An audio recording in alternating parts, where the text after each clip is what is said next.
Three, two, one. Good evening and welcome to Anime-Zing Radio. What a way to kick off. I'm glad that we hadn't hit the live button just before this. But welcome to Anime-Zing Radio here on YouTube, Facebook, and Twitch. We want to thank our sponsors, KC Fox, for all of your artwork, cosplay, and photography needs. Be sure to check out KC Fox, that's KAYCIFOXX, on Facebook, Instagram, and TikTok.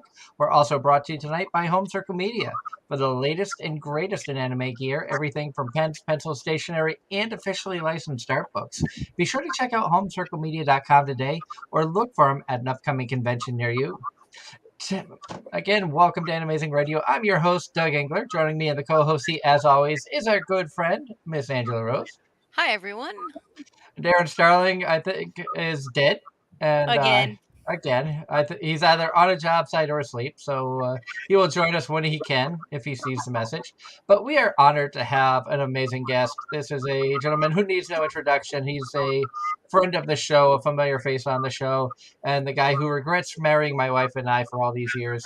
And please welcome Rusty Gilligan back to the show. Hey, buddy. How you doing? How's it going, guys? Good. How have you been? Oh, pretty good. Every time you say this is the guy who married my wife and I keep thinking to myself, no, the disclaimer should say this is not a threesome. This was a minister marrying a couple. And even that sounds bad. He was a minister who married two Pokemon. Right. What a day that was. But I want to thank you for coming on and hanging out with us tonight. It's been a while since we talked. I know the last time you were supposed to join us, Mother Nature had other plans. Yep. We had terrible rainstorm, and it wouldn't let up. For like 2 days, it was off and on, and I couldn't even get online. I actually had to do work. It was insane. I don't know. It's like probably the worst 4-letter word there is. Work? Yeah. God. No, my heart skipped a beat. But we are so glad that you're able to join us tonight. Mother Nature is playing nice this time. I know Angela was bummed. Believe it or not, it's raining right now. It was up here. It was up here as well. But thankfully, I didn't have to drive home in a thunderstorm again. My drive home from Puchigan was a thunderstorm.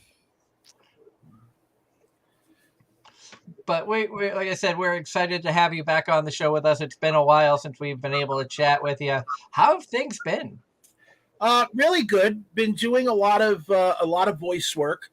I did voice work for 2 different science fiction films, and also a number of cartoons, UK cartoons. And we're just about to start a new radio play that we're going to be writing and producing with our partners, Bombitos, in the UK. That's going to be coming out around the end of the year, along with my new card set and comic. It's going to be a companion to it. So I'm really happy about that. And we have some really nice guest stars. And we have some from wrestling and from comics and cartoons. Couple of TV stars that are going to be doing cameos.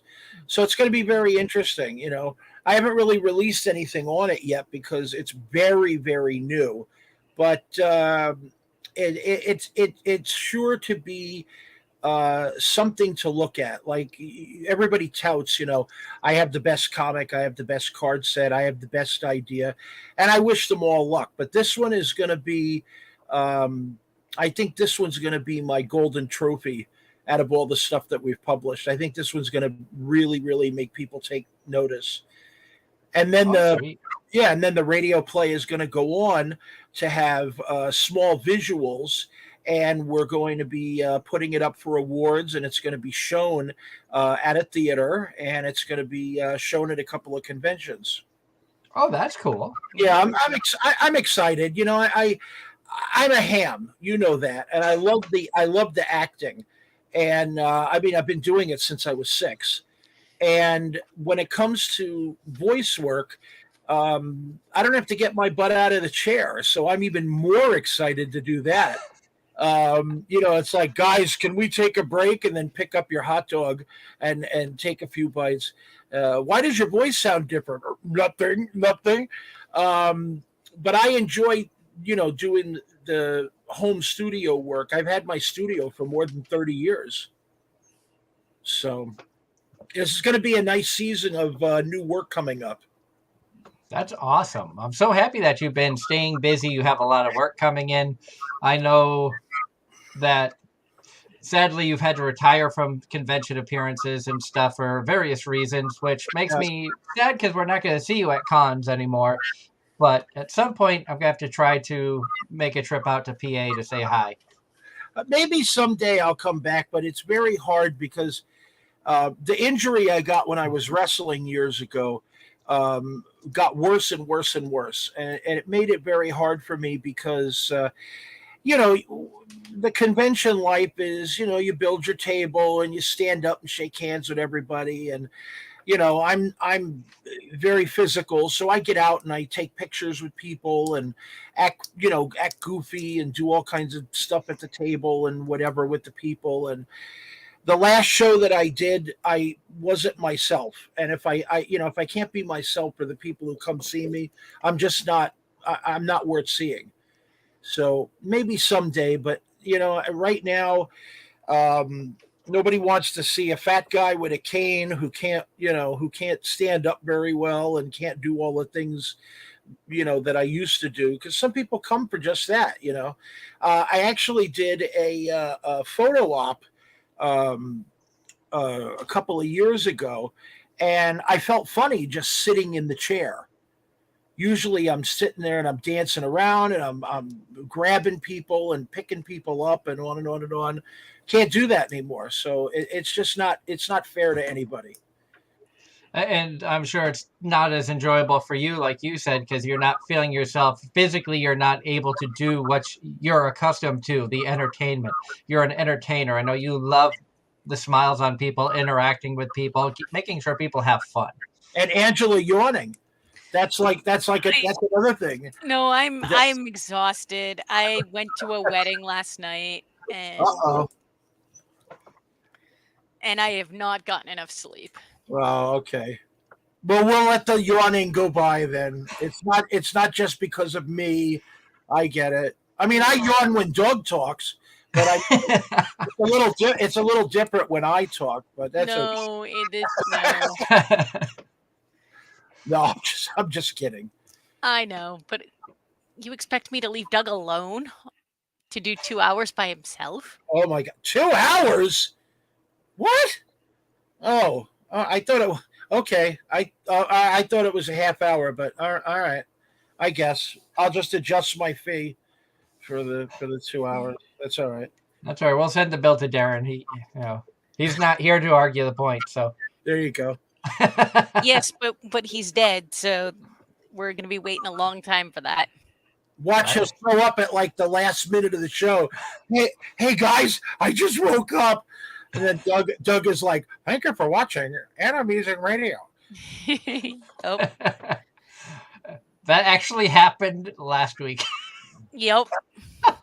We did like an hour special for an 18+ show, and he popped in right at the beginning, but he was on a job site, and then he comes in, he's like, "All right, I'm ready for the show." I'm like, "We ended 5 minutes ago." He's like, "Oh." Yep, that happened. That's funny. He's a nice guy. He's a good guy, very hard worker. Yep. That's why it's like if he misses shows or falls asleep, it's like it is what it is. He busts his butt. So, and he does a lot of stuff behind the scenes with information and things. Well, I don't know if you can say busted butt and he does things behind the scenes. That just doesn't sound good about him. Oh, God, here we go. It just doesn't. I don't know. I would say he's a hard worker, but I don't know. I have to put too much thought into that one, so I won't comment. Let's just say he's a nice guy. He's not here to defend himself, so it's free range, like chicken. Angela's just shaking her head now. Yep. You're in for a long night, Angela. Oh, I'm aware. Did you ever hear back from the contest winner? I have heard back from the contest winner. Wait, which one? Yes, I have heard back. I need to or wait, no, I have not heard back. I had the wrong contest winner.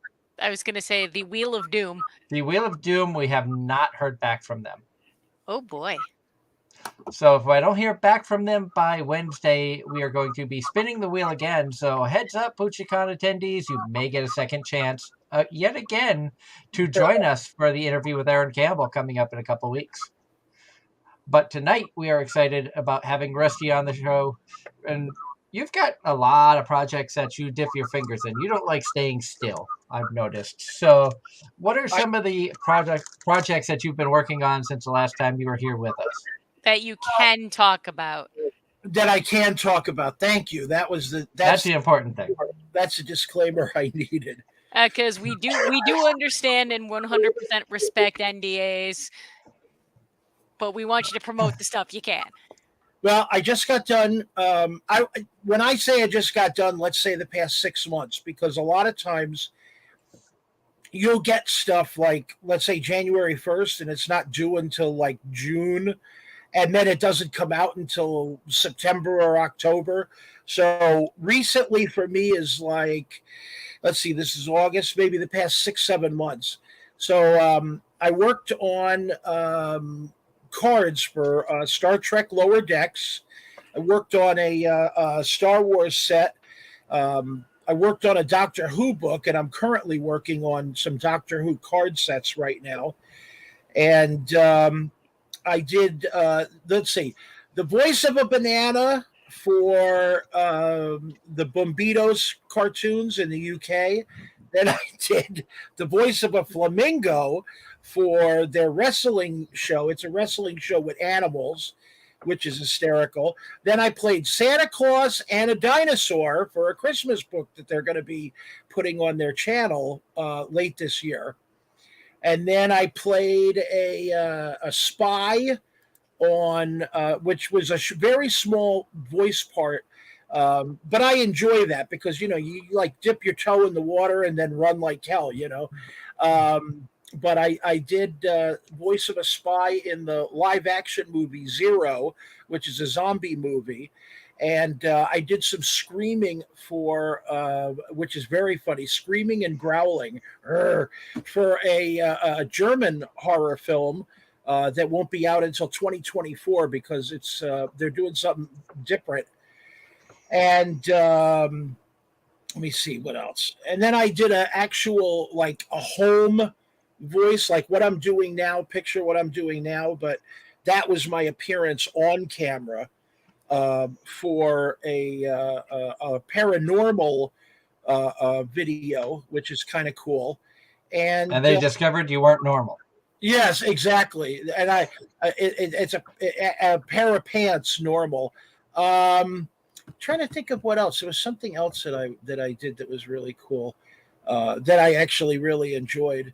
Well, we have the radio play coming up, and the radio play is actually, like I said, this is going to be a fun thing. I can't wait until I can share that with everybody. It's a lot of TV stars, cartoon stars, voice actors, in other words, going to be a part of it. We have wrestlers, we have a famous singer, all doing cameos, and then a strong voice cast that's done work for a couple of the cartoons and the campaigns, that I've been a part of before. So really excited about that. Oh, and then I played the part of a alien cat on a movie called Captain Corpse, which is going to be out next year. And Jay Moores, Yep. He was in the movie live action where I did the voice, and we're both doing artwork for the film right now. Oh, that's sweet. Yeah, so and then I'm doing, I'm just all over the place with film art. I just got done doing film art for that one. Another one called Emily or Oscar, which is a serious romantic film. I have some artwork that I'm doing for an erotic film. On and on and on. And then I have a couple of superhero things that are coming out that I'm doing some side work for. Like I always tell people, I'm kind of a utility artist. So I'm just all over the place. Like I can't say I do one thing or another, which is why I tell people I'm just an entertainer. That's pretty much covers everything. Oh yeah, and you have always been an amazing person. I've always been honored to have you as a friend for all the years that we've known each other. And an amazing person. Woo! That's he said the name. He said the name. And it's just like, I signed up for this. Damn it.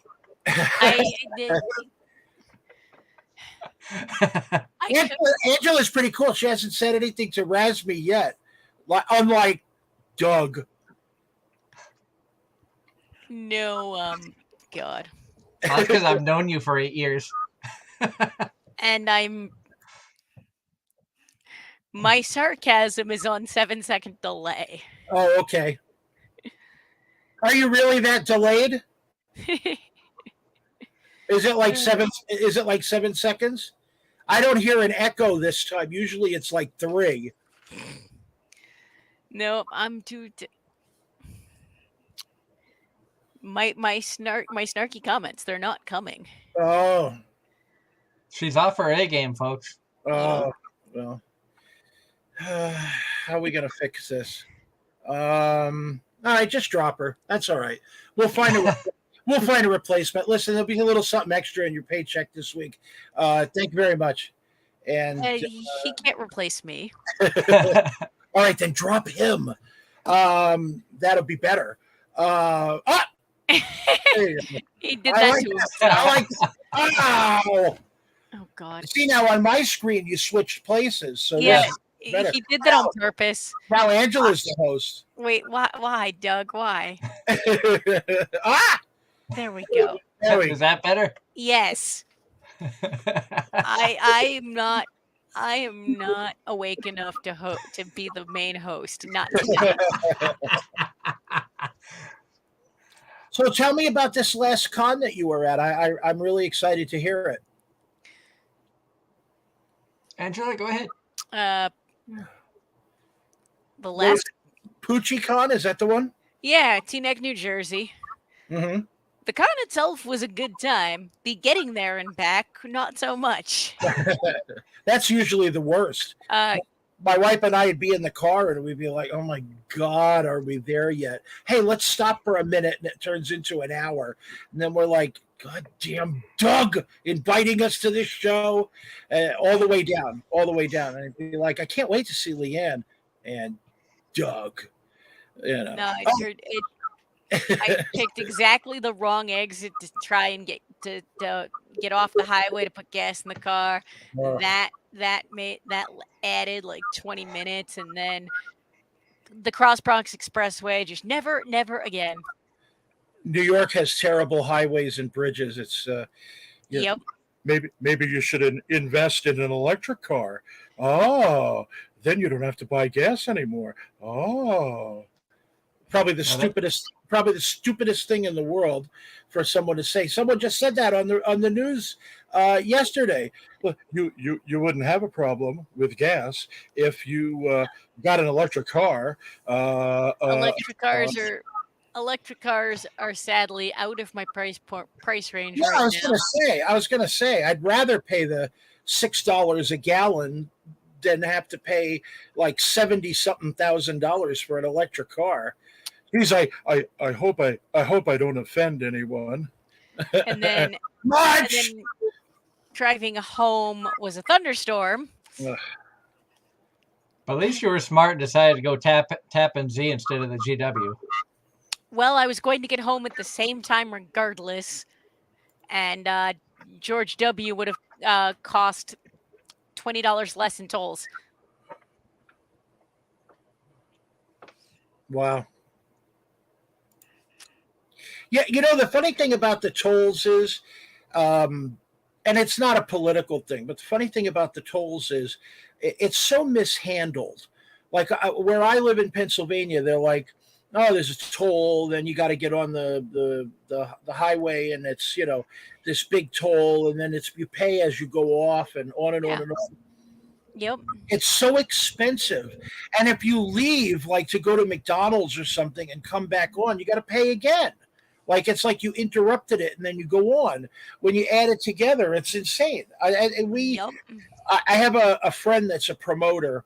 She promotes shows in New Jersey, small shows, and they're very good. Like I actually prefer small shows to large ones.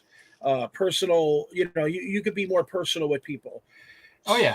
So she has the show, and every time we go to the show, we're like paying like $6, $7, $8 for tolls. It's insane. When you add together how terrible the gas prices are now, Yep. and how much food has gone up, because if you can find it, that is, and then the tolls, it's almost not worth it to do shows anymore. I actually made more money selling things on eBay one weekend than I did at the shows for the whole month. So it's insane. Sadly sounds about right. Oh yeah. But if they're ever looking for guests, we would love to travel outside of our comfort area and expand the reach. That's why we've reached out to cons, and Everywhere. this was the first year I did a convention in Pennsylvania and New Jersey, and they both were the same con, FuchiCon. Just they had two of them, one in each location. And done anything up in Canada? no, I can't cross the border yet. I have. Because someone doesn't have his goddamn passport. You don't have to have a passport. You can get the 1 day thing. You can go to oh damn it, AAA Automobile Club. They have that 1 day pass thing that you can get through the DMV, because they offered it to me. It's like not $40. It's well, anyway, whatever. You'll have to look it up. I always tell people never count on what I say. Look it up yourself. But they have the 1 day thing, and you can extend that sometimes if it's business. You just have to pay the taxes when you're up there. There's a deal where if like you're at the show, because like when I wrestled at the Calgary Stampede, and I had to pay the tax for the night that I was wrestling. It was like, how much is your paycheck? It's this. Okay, well, then we need this. And the guy was literally right there to collect it as I was leaving the building. They used to do the same thing for some of the shows that Wizard used to put on. I'd be at a Wizard right here in the States, and they'd be, we have to pay the tax before we leave the show. How much did you make? Keep a log, and on and on and on.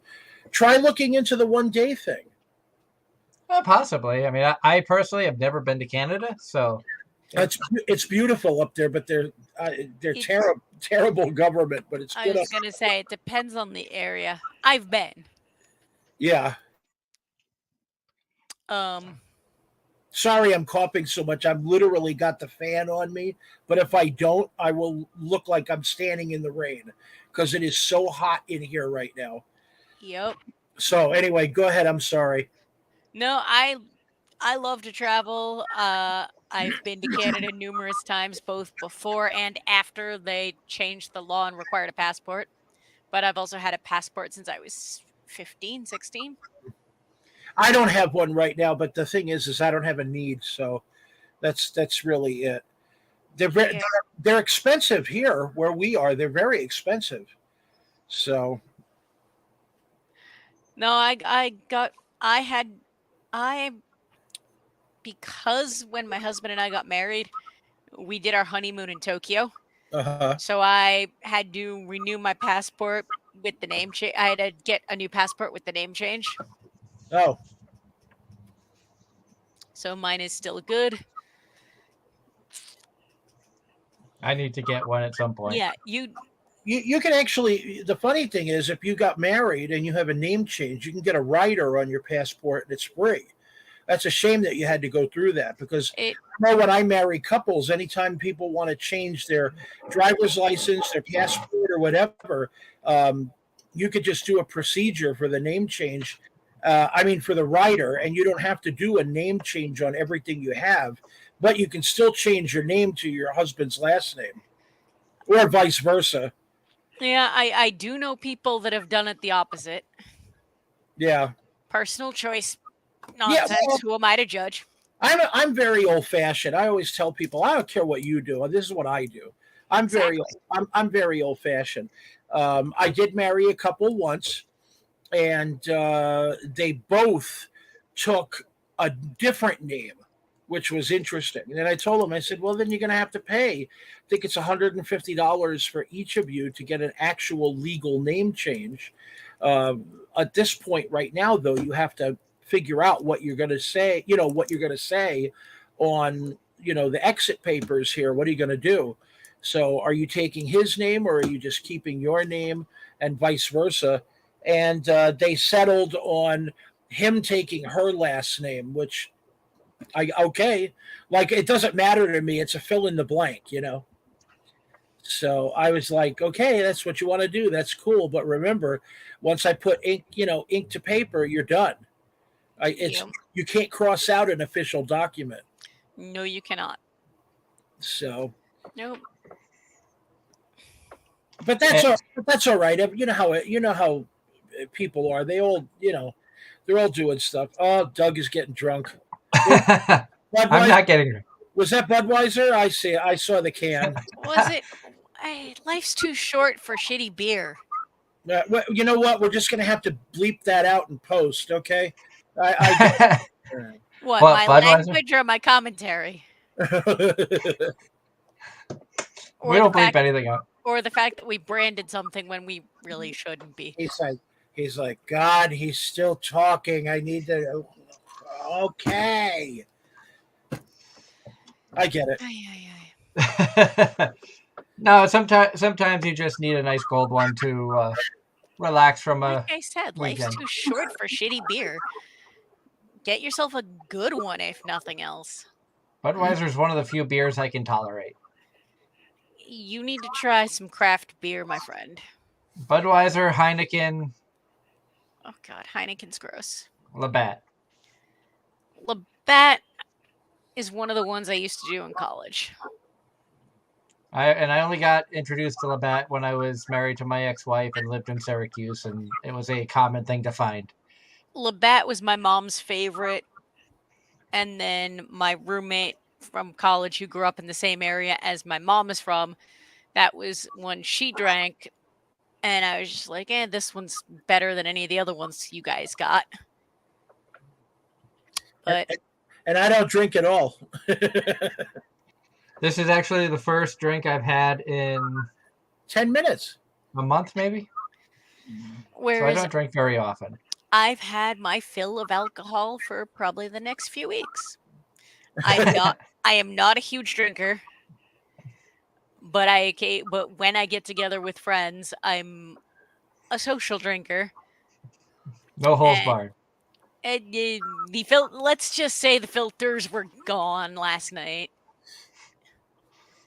Now, here's my thing. I haven't had a full glass of anything in my whole life.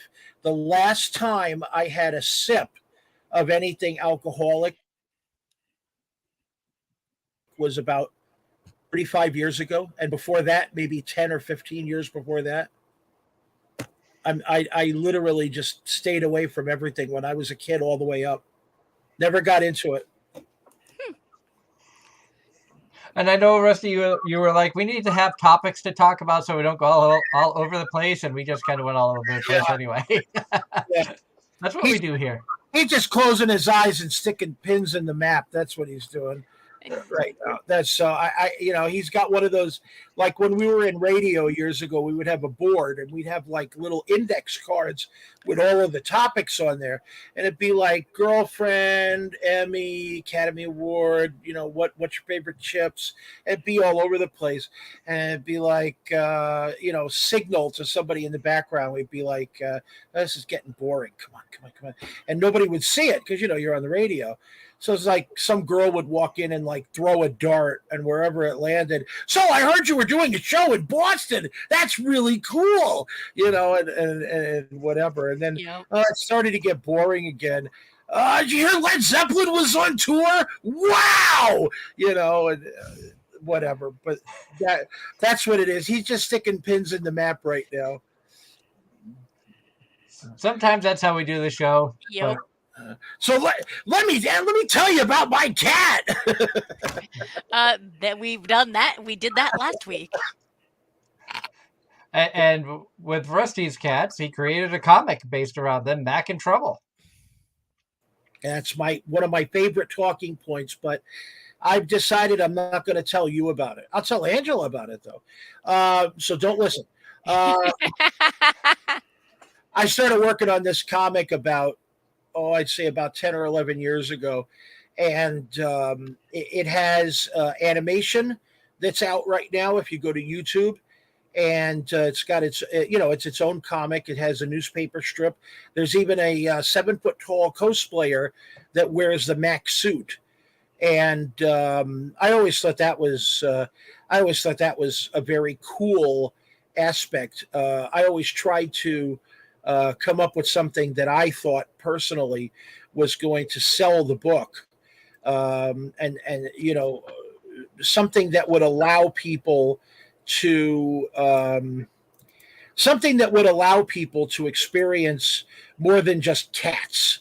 In other words, I wanted them to have fun with the book. It's basically a buddy film come to life in comics. They're two cats, two cartoon cats that come to life in a real life world. So you got 2 4-foot cats running around. Let me see. It says I could share a screen. Let me share a screen. I'll show you. Share screen. Window. I hate this thing. Okay. Share. How's that?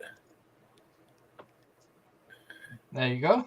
Oh, that's adorable. So Mac is the one on the left. He's the tuxedo cat. He's grouchy and a know-it-all, and he's the only cat in the world that has pockets. So he's got like let me see. Can I move this thing? Hold on a minute. Let me try moving this, just so I can see you guys. All right.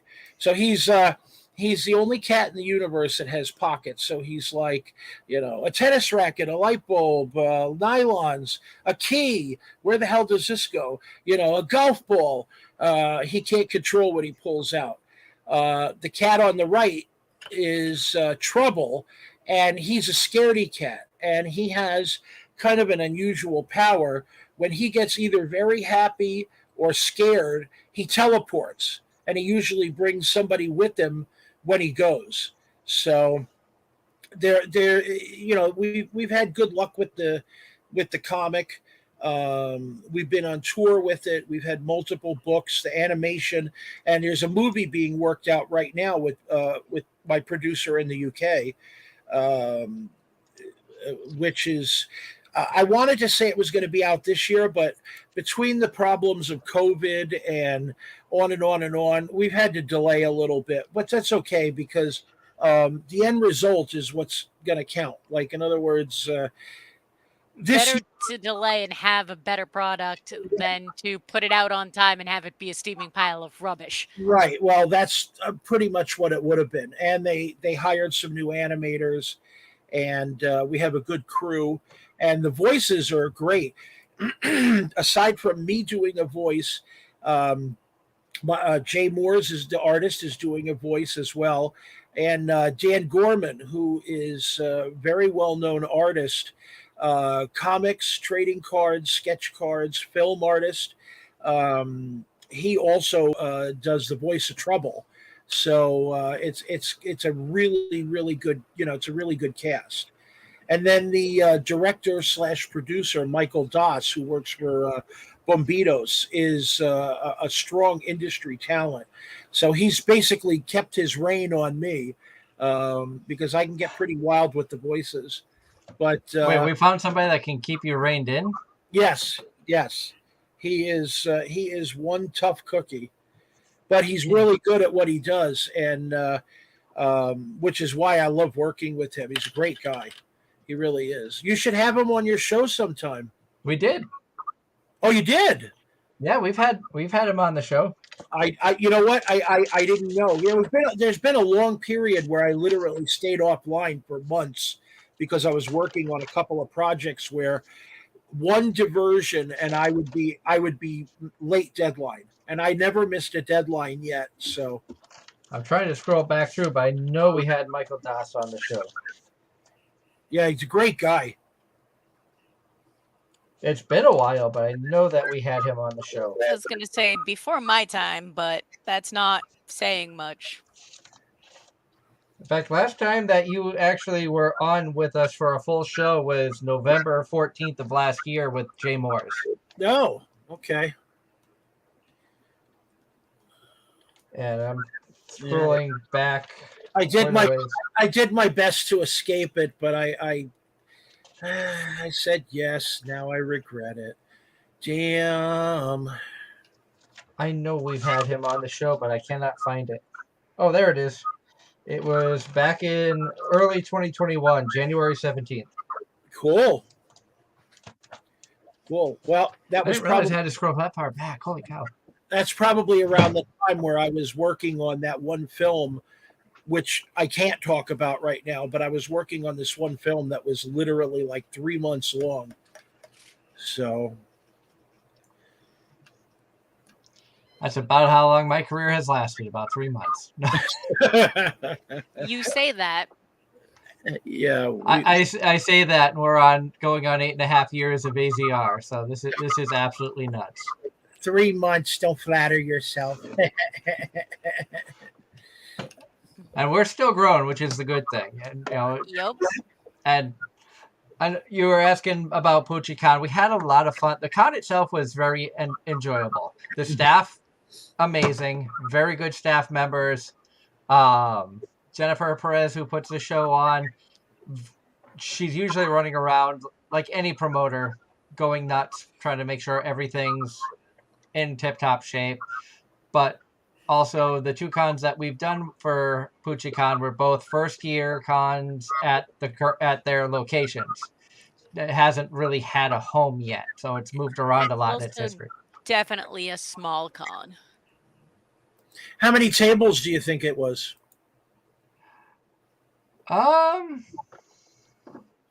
In the Artist Alley, there were 86. And I know that because we were table 86.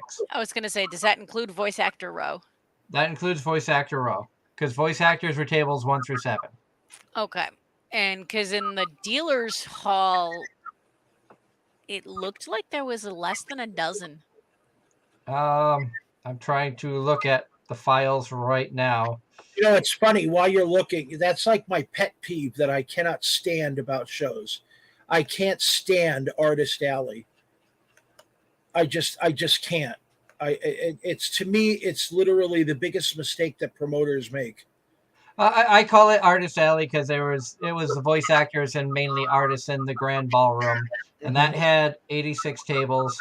The East Ballroom had 27 tables, and then the main entrance of the hotel had 11 tables. So there were people lined up in the main hallway when you first walked in. I'm going to ask, why do you feel that strongly about Artist Alley? Well, let me tell you something. When you're at a convention, whatever's in someone's pocket is in competition for everybody at the show. You're selling, a hamburger. You're selling a Coke. Someone is selling, a print or a comic book. Here's a pop figure. Here's a shirt. Money towards getting a photo op, whatever. So if someone has tables at a show, like an artist alley. It's like, oh, there's a Superman. Hey, he drew Superman too. The guy across from me did. The one behind me did. It's annoying. And what happens is people who go to shows who are not like are settled into a definite pattern. I just came here for comics, or I just want to come here to take a picture with Doctor Who. They will avoid Artist Alley. The best shows that I've ever done have sprinkled people all over the show. It forces them to walk around the show, and it forces them to be personal with the people that they're with. You can be next to an artist or across from an artist, but having a dealer next to you, that's gold. All the shows that I've ever done that have been good have all been mixed. All been mixed. It's so much better. The atmosphere is not polluted with the same thing over and over. Oh, well, I just got my sketch from this guy. Oh, I'm going to get a commission from this guy. You can't. It's not like it used to be. Now that it's pop culture shows rather than comic shows, the fans' dollar is now in competition for everything, and people will actually be overwhelmed and they'll walk away, literally without spending a dollar. If there's one thing I've noticed about some anime conventions specifically, Artist Alley is becoming more of a catch-all. Mm-hmm. And while everything is artists of some form, they do try to get a good mix of like comic artists versus fan art versus prints versus more what would be more crafty things. Right. And they don't put they do their best not to put two of the same style of art near each other.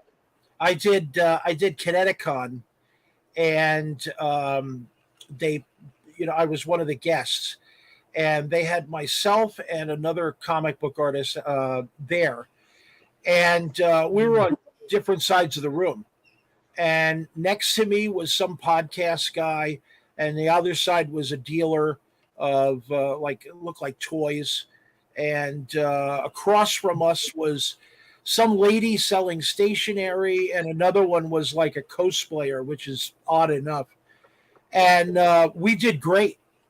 And then a couple of weeks later, we wound up doing a traditional comic show, and we were part of an artist alley, which I hated.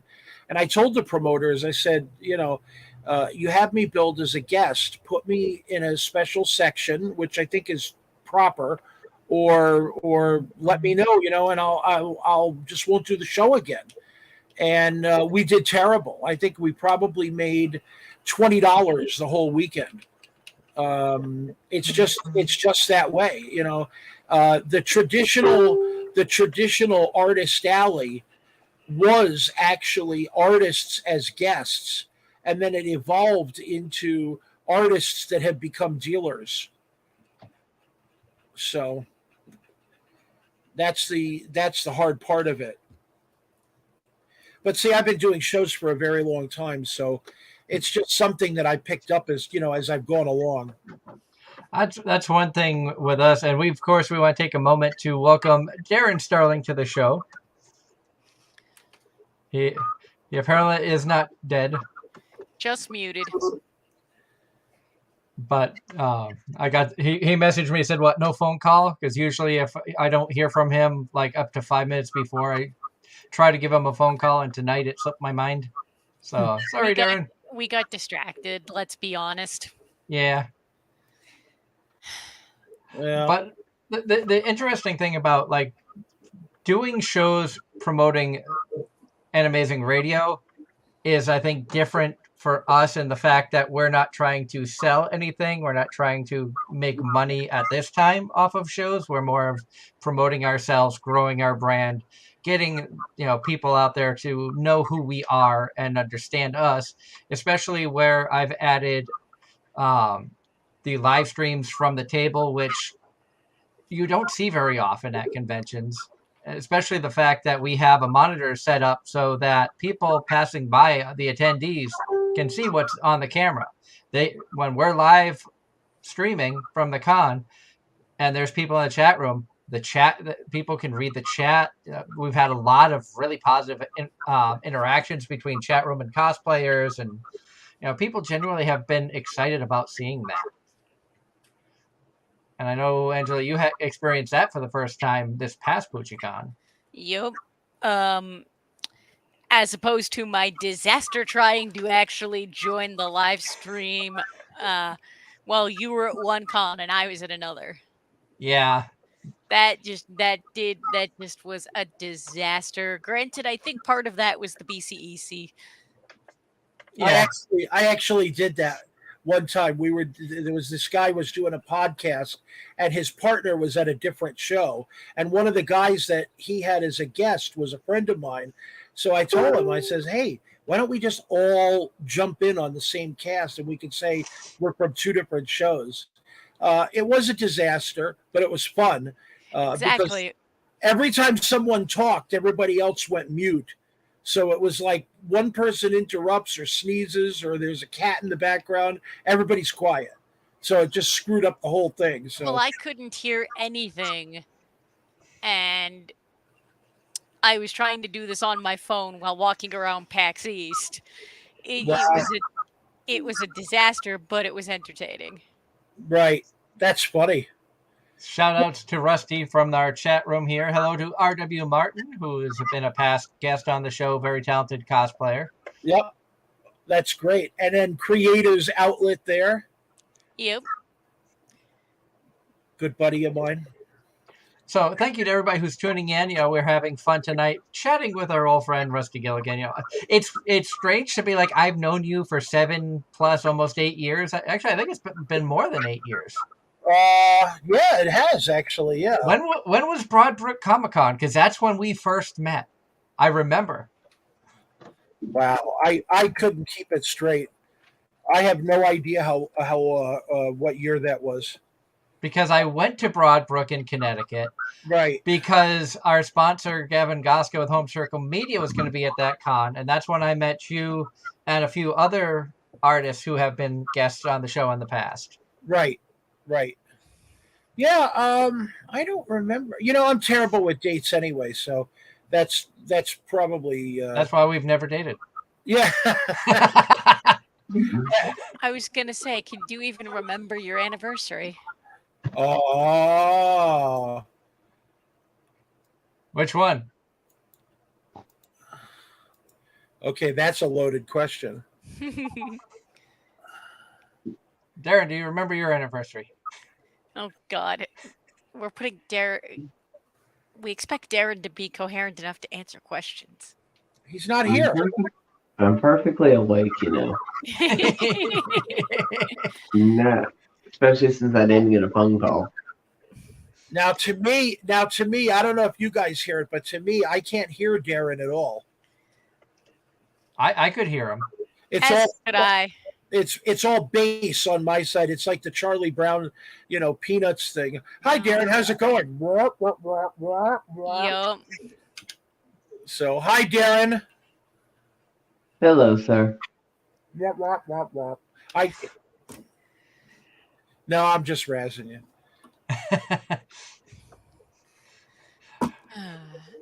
This is how the show goes. About to say, it wouldn't be a show without you if you didn't.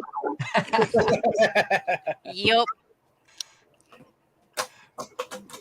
Now, I know we were talking a little bit before over the week about you were thinking about doing a giveaway on the show. Was that something that you were still looking into, or? Yeah, I'd like to do that. That would be great. And I had chosen a character. I don't know if you had a chance to look into said character, or. I looked into it that day you told me, but I'm not going to start it until I have to. That's that 4-letter word.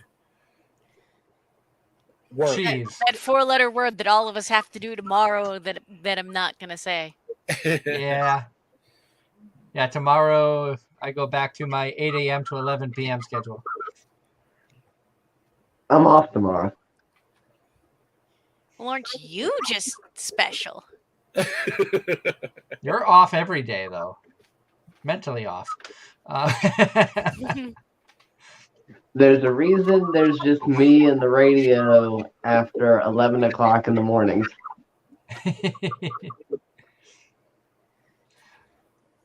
But yeah, we're having fun here. Welcome to everybody who's tuning in to Anime-Zing Radio here on Facebook, YouTube, and Twitch. Again, our guest tonight is Rusty Gilligan, very talented entertainer, as he likes to say. He's a creator, an artist, a voice actor. He's been a professional wrestler. I think he's done ballet or something. I don't know. I think he tap danced down the Mass Pike once or twice, or hit a couple home runs at Fenway. I don't know. I was right. Nope. Jack of all trades, master of none. Yes. However, there is a song by Billy Joel called "The Entertainer." Right. Yeah. You know what? When I started acting, when I was a little kid. You had to get into all of that stuff. You had to take tap dance and ballet. You had to go to acting classes. It was a big deal. It was. And then, years later, you draw upon it when you do stuff. So when I did, wrestling, I was actually thinking of all of those dance moves as I was doing stuff. It really, it gave me the muscles that I needed, for those moves. So I really enjoyed it. Yeah, Billy Joel is an awesome performer. I love his music. Oh, so do I. Same. Mm-hmm. Same. And looking back on like the conventions and everything that we've seen each other at so many cons throughout the years, throughout New England, basically, which is where we were mainly located until this year, where I've really branched out to new ventures and looking at the possibility of branching out even farther next year. Maybe Virginia, maybe the Carolinas, who knows? I thought you were going to go on. I was going to say, see, Angela, he's put pins in the map again. Yes, no, but see, there, we're circling back to the same pins as opposed to new ones. I got distracted because Rusty changed the name underneath. And oh God, he did. And you know what? If I didn't know better and just looked at the names, I'd say that was our friend Jay. Yes. Not Jay Morse. Oh. Actually, that might be his name, not Jay Moore's. I'll have to make sure when I talk to him to say, "Hey Jay, did you do that?" Oh, wait a minute, that's not Jay Moore's.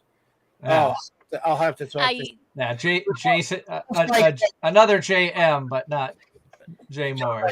It's like, do you know R.W. Martin? No, but I know W.R. Martin. Oh, that's not R.W. Martin. Okay, I got it.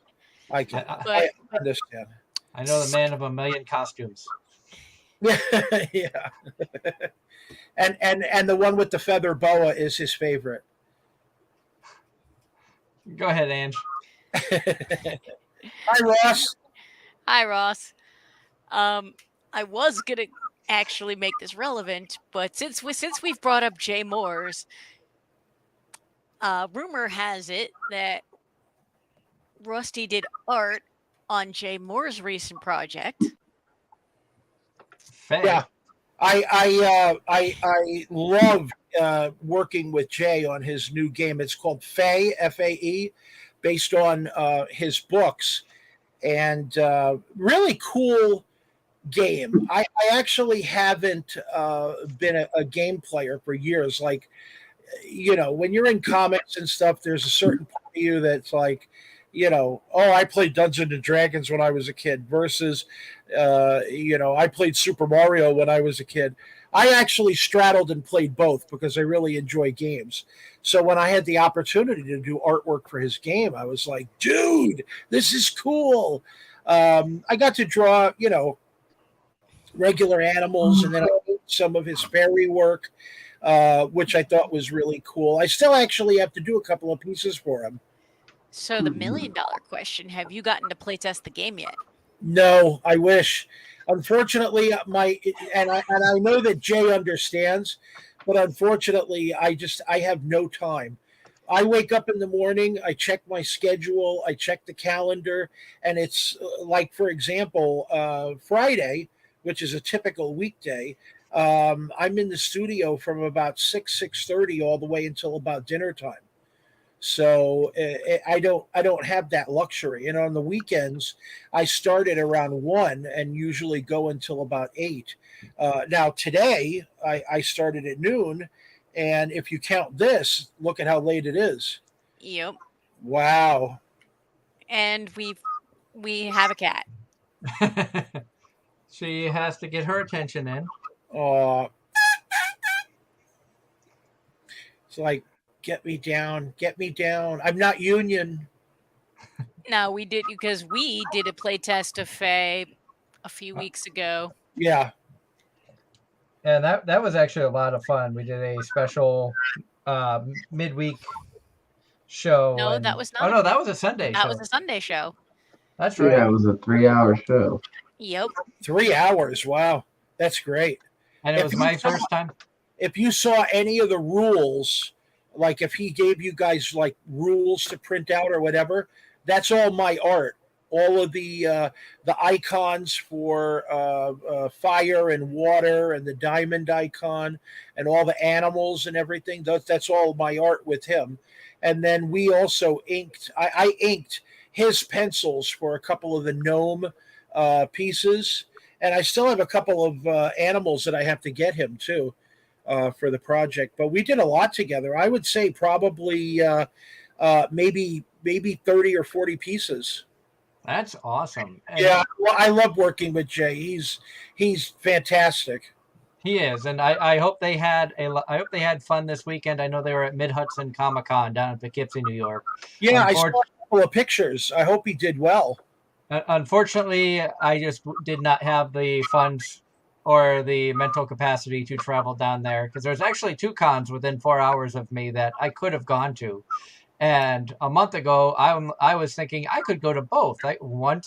On Saturday, I can drive west to north of Watertown, New York, and Sunday I'll drive to Poughkeepsie. And I'm like, there's no way I'm going to do that.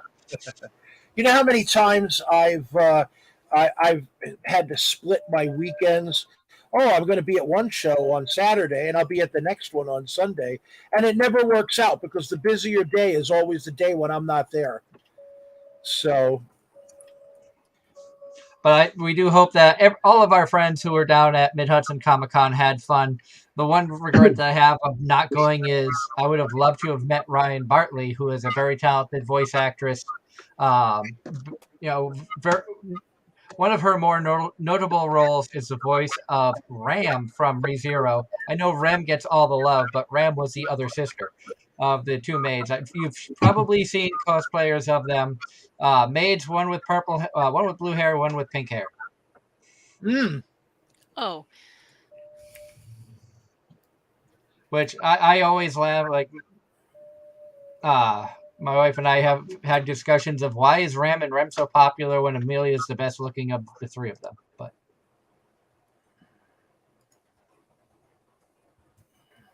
Was that to me?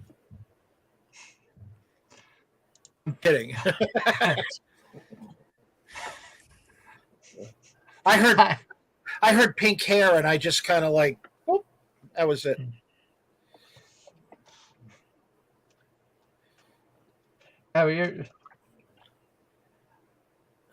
Rusty's having fun changing his name again. Yeah. Yep. That's why I like doing stuff on StreamYard. So, in fact, last time that you and Jay were on together, you 2 were both having fun picking on me. Jay was like, Doug's not wearing pants, which I replied to that saying, he's right, I'm wearing shorts. Oh, God. Trying to think of a good one for Angela, but I don't know her that well yet. So. You could probably put just about anything. With her being tired, she'd probably laugh at almost anything. All right. Yep. All right. Oh dear. I'm gonna put something up here that's gonna be terrible. I highly doubt you can be terrible enough to make me upset. Don't test him. Don't test her. Roll my eyes, probably. Don't test her, because she could fire right back, especially when she's on her game. Yeah, which we've already determined I'm not tonight, but. Oh.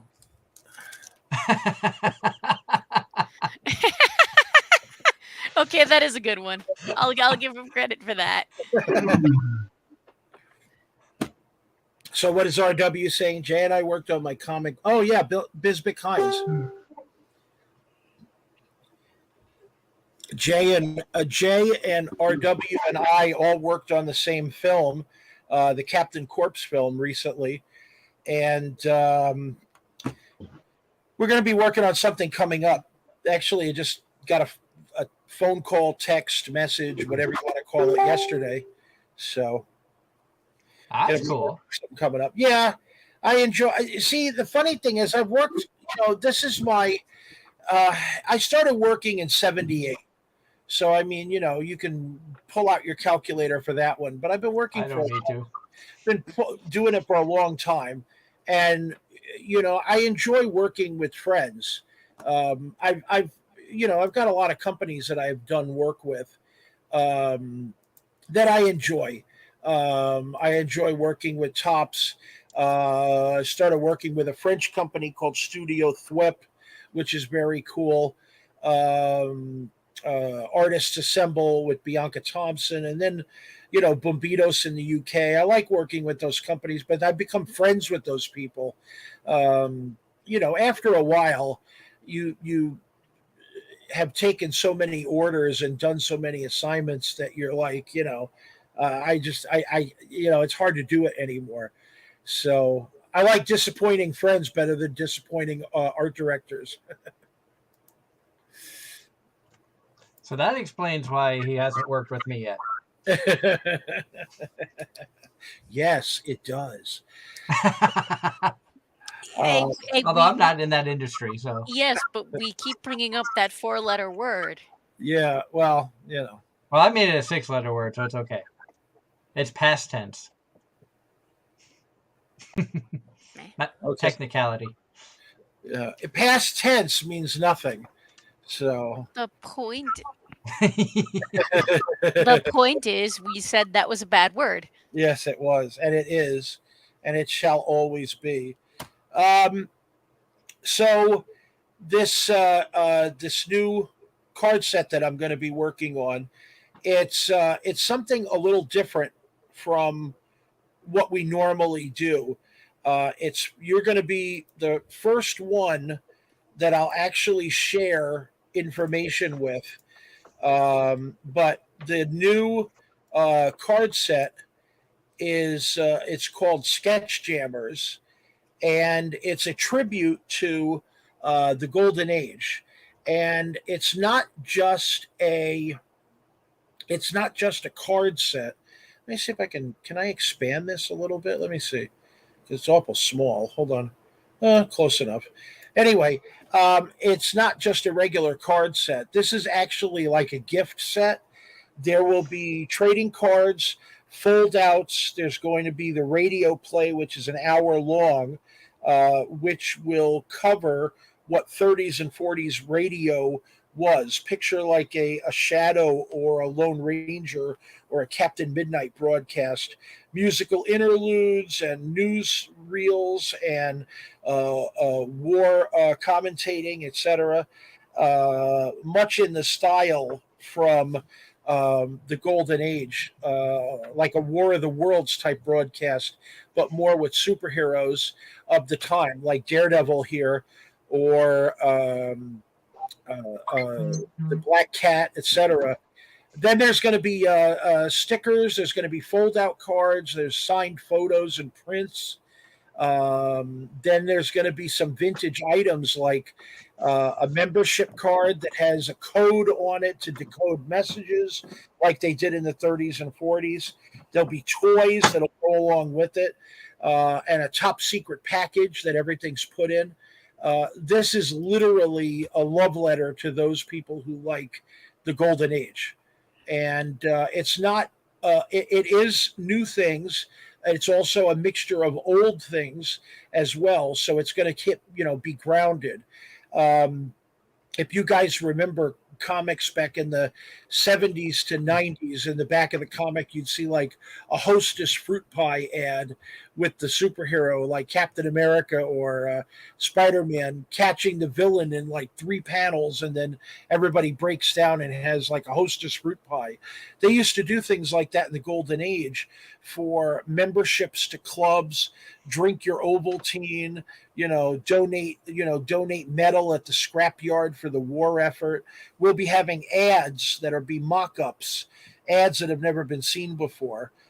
So this is, like I said, this is definitely a tribute to the Golden Age, and there's a lot more that I can't even talk about right now, like the special sketch cards with original art and the fold-out cards.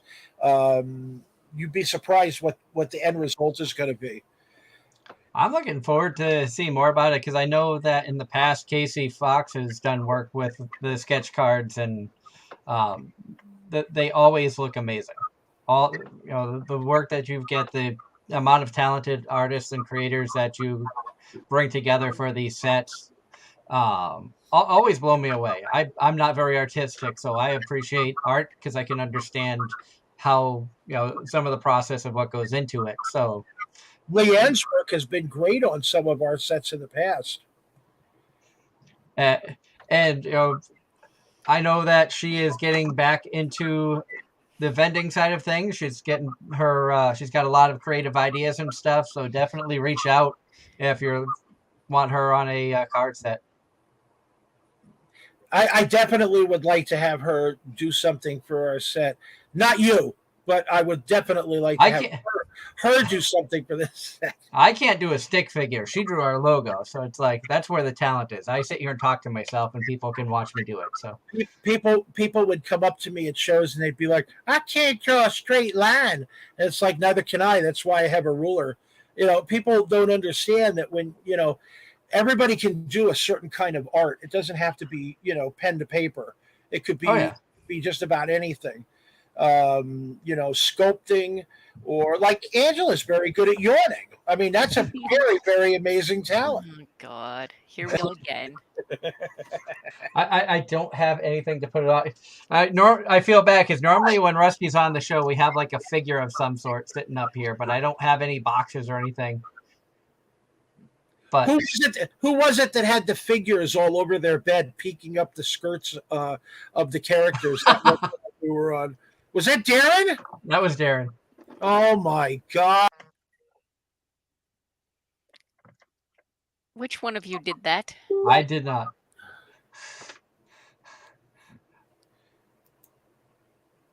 Am I still on? You're still on. Oh, I saw myself disappear and reappear. Yep. I don't know what happened on that one. I don't either. Darren's finding some interesting stuff and posting it to the AZR chat.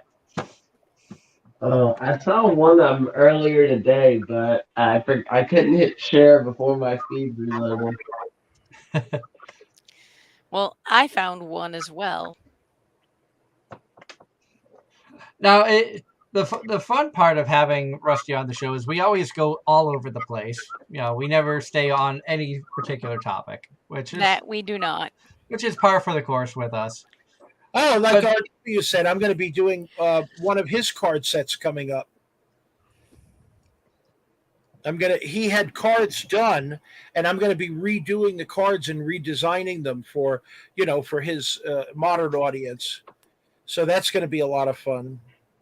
Now, when it comes to doing some of the card sets and stuff, what inspires you to choose different subjects to do a card set for? Well, I'm a retro guy. I like I told somebody the other day, my mind is set to retro, and somebody broke the dial because that's all I'm interested in.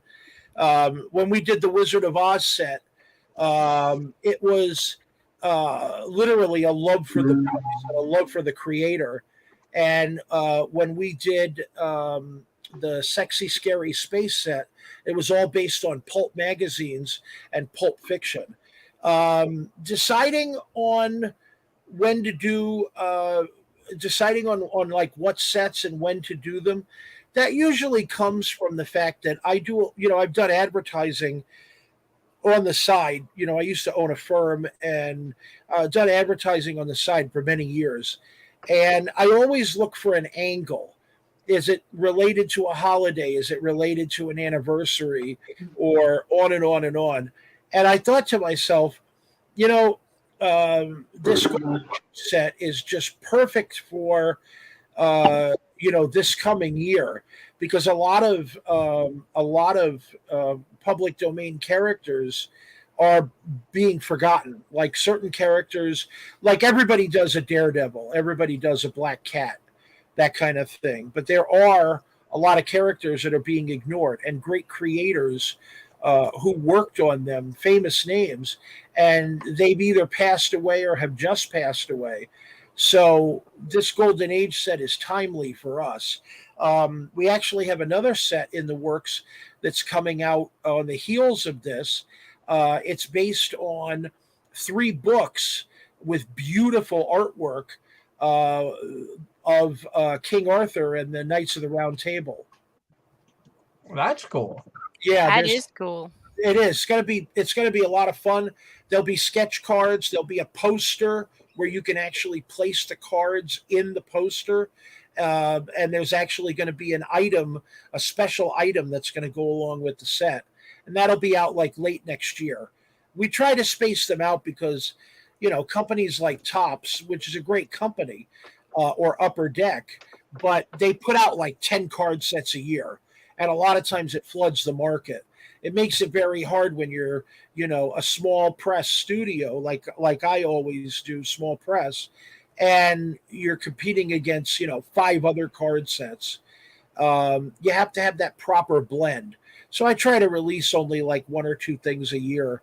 And aside from the 1 card set that we released, the dinosaur set, which I loved because we actually had fossil cards where there was actually a shark or what was it, a megalodon tooth on cards, and there were fossils on cards and stamps, dinosaur stamps from all over the world on what we called relic cards.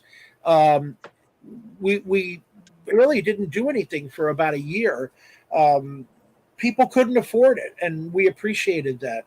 So we released all of our comic books for free for a whole 2 years online, so people could download it and have a good time, give them a break from spending money that they didn't have, And that's one thing that has always, I've always admired about you is you always put people's well-being first when it comes to the products and conventions and things like that. You love being an entertainer. You love seeing people be happy, and you are someone who will go to extreme lengths in some cases to make sure that people are having a good time. Well, it's important for me. I have no ego in this business. I tell people I'm the smallest amoeba in the big ocean, and I don't really. That's fine. I don't care about that. So, for me, I wouldn't be anywhere if it wasn't for people liking the projects that I've been on, buying things, spending money, on and on and on. And I enjoy, that.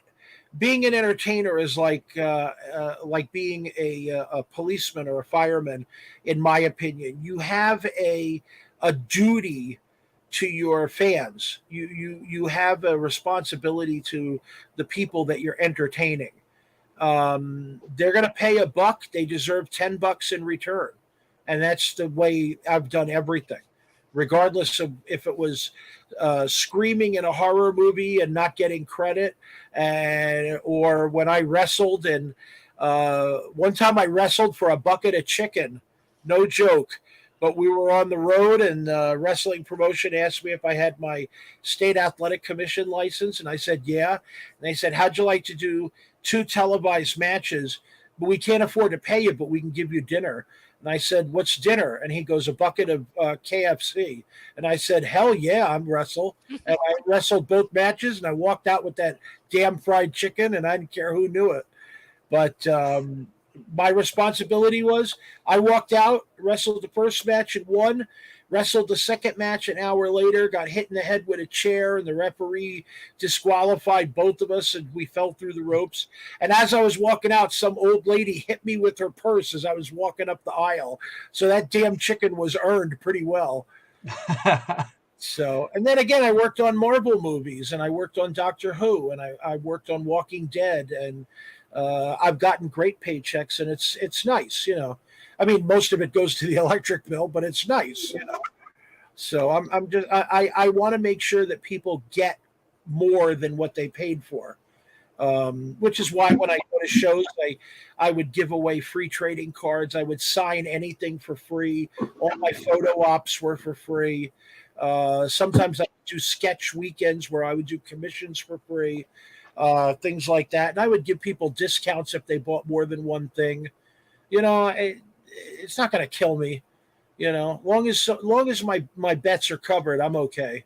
So, and having been involved in the entertainment industry for so long, like you said, you were a child actor and stuff. Are there times when you look back at the experiences that you've had and you're like, man, that was nuts that I was able to do XYZ? You have to understand, this has to be an entertainer's motto. You never look backward because you'll crash into what you're not looking at in front of you. The hard part is about looking back. Oh, it's great to have memories and everything, but what have you done lately? So yeah, I've done some fun things. I've done some big things. I've done some things I'm not proud of. I like everybody, especially in entertainment. But you know, I'm always looking at the next project. I'm always looking at, you know, getting ahead. RW, I knew you longer than Plattsburgh. What are you trying to make yourself look like a teenager? Hey, we only met in Plattsburgh. That was a couple of years ago. However, if you look at the previous comment, yeah, RW was saying about growing up in the 70s where Tops and Fleer had the best cards, and that they still have most of theirs. Right. Yeah, he's like when I had just turned senior citizen back in the 70s when I was collecting Topps cards.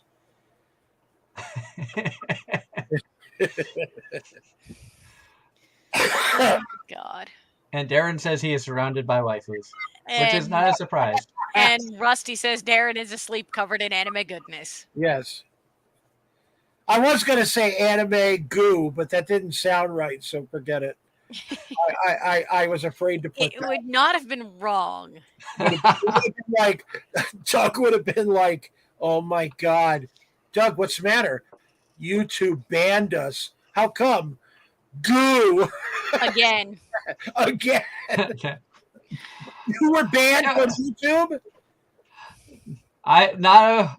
Although it's funny you say somebody being banned. One of the VTubers that I watch from time to time got banned from Twitch, had a 3-day ban, and right. Twitch never told them why. Well, I will say, from a political standpoint, there's been a lot of people that have been banned from YouTube, especially lately.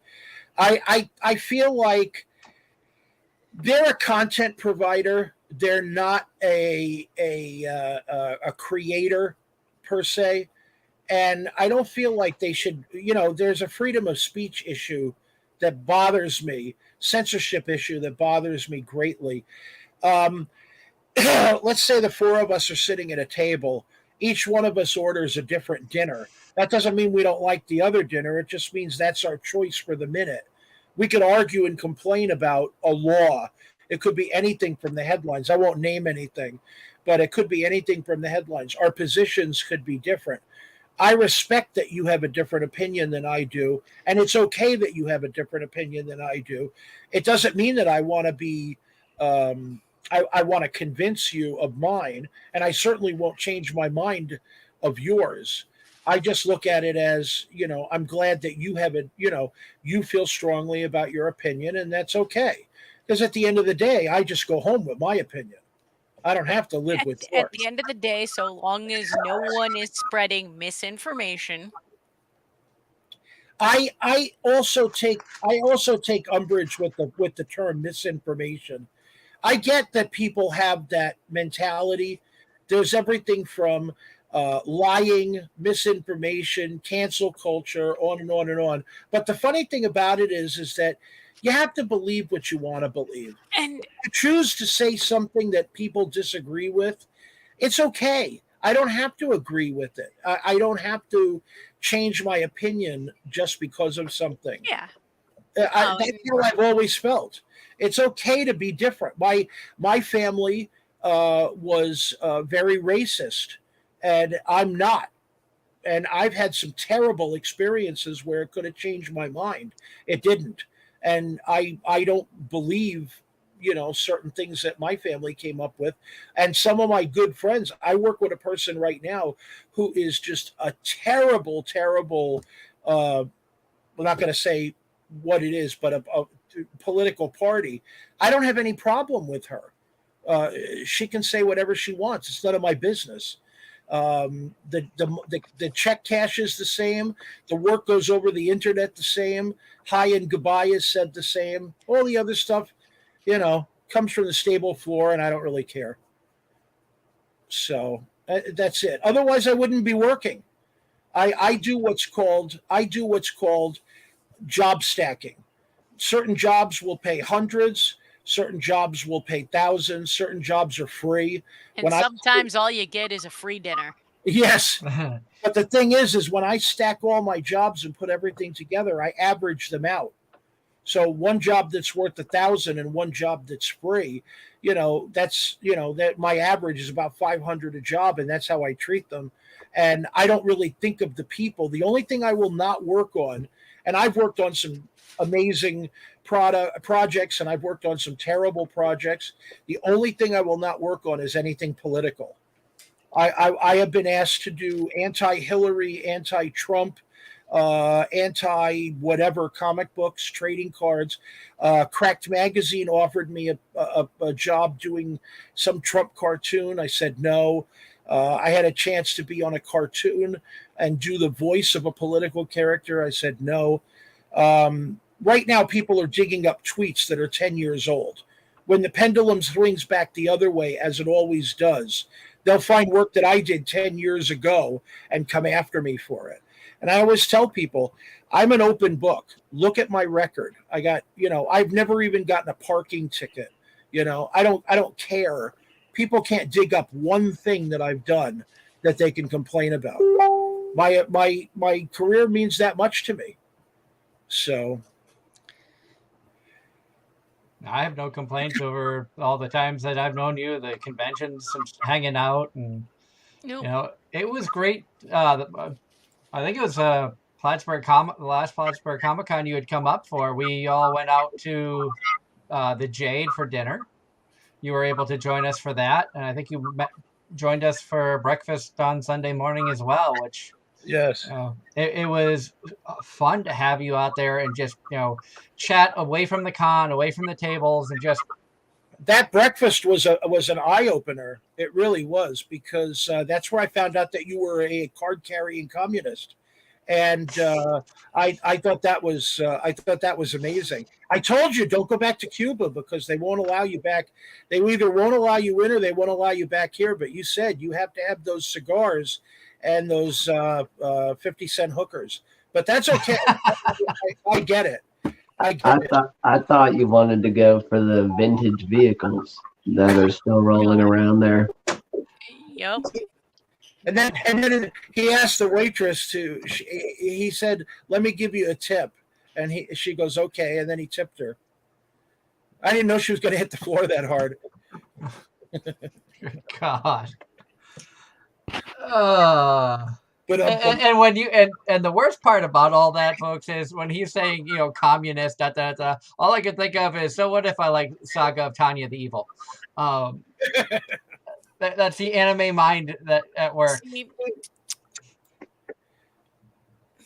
Well, See, I took that in a very different direction, and my brain went to Hetalia and a very bad incident during Anime Boston. Oh, I don't even want to talk about Italian, some of the stuff I've heard about that anime, and some of the stuff that happened during recordings of that anime. But I'm gonna leave it at that. see, there you go. What If Ross, you know, you know. what Ross said there, that's exactly how I feel. Yep. Yep. We put that up on the page there. I didn't Bring even it up see, again. sorry. I got people messaging me from like 3 different programs, and I keep like blink, blink, blink, blink on the screens just to get rid of them. Oh yeah, Except RW. When RW talks, everyone listens. because you never know what outfit he's going to be wearing. RW is a very amazing cosplayer because he can go to a con and change into like 10 outfits in a day. Yeah. Hannibal? But unfortunately, he keeps the same underwear on between cons. So it's like, who are you now? I'm Beavis. Oh, that's really cool. I'm Indiana Jones. I'm Han Solo. Yeah, but it's the same underwear every time. For God's sakes. Oh, well. Ooh, did I say the quiet part out loud? Sorry. From even. Oh dear. His underwear is so yellow and has so many holes, people thought he was cosplaying as Swiss cheese. Oh my god. Oh my god. That reminds me, when I was at when I was at Raleigh SuperCon, Barry Bostwick was selling underwear from one of the shows he did. I think it was something to do with the Rocky Horror Picture Show. I don't remember. I Probably. was gonna say how, but what the fuck? All right, so I was going to bring this up. This is a topic that I actually wanted to ask you guys about. Not being so much an anime person, but I wanted to come up with this. What do you think about Vic? Vic, I don't know how to pronounce his last name. I hate that. Oh dear.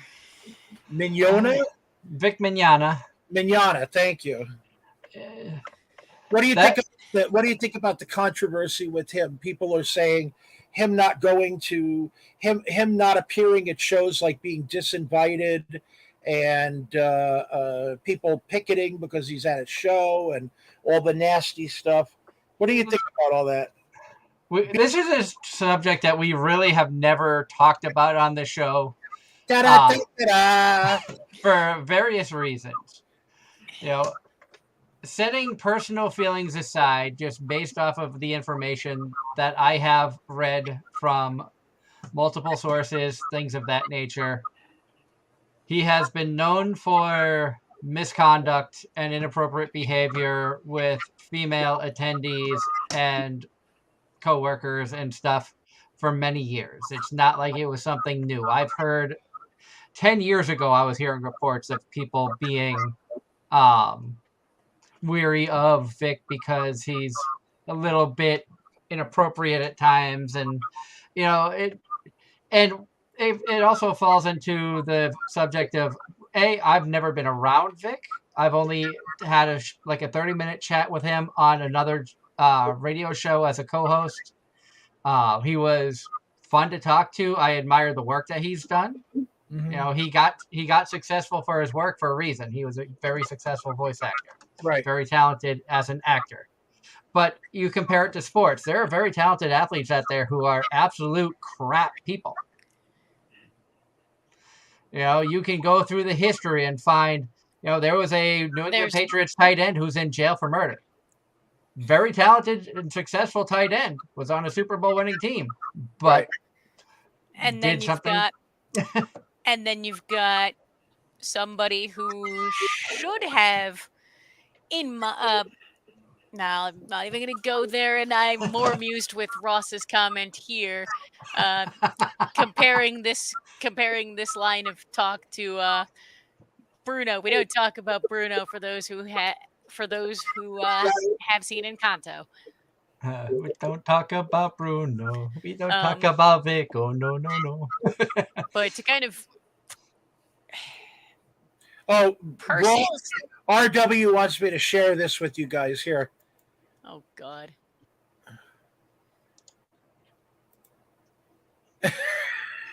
Him as Yeah. Captain Kirk. Okay, Well, all right. that's enough of that. Um, this what my feeling is. I read all the stuff, talked to people in the industry. You know, you can't take away someone's accomplishments. I don't go for the cancel thing. I do say if he has problems or if there's problems with them, those should be the things that should be addressed. But if he wants to go to a convention or wants to appear on a show, he should be allowed to. And if you don't want to walk up to him as a fan, you don't want to pay or endorse or whatever, then just walk away. I mean, And that's the show, it's like a business. The showrunners have the right to say no, we don't want him there. well, of course they do. But the thing is that it should be their choice and not fan appeal. Agree? No, that I agree with. It's Oh, yeah.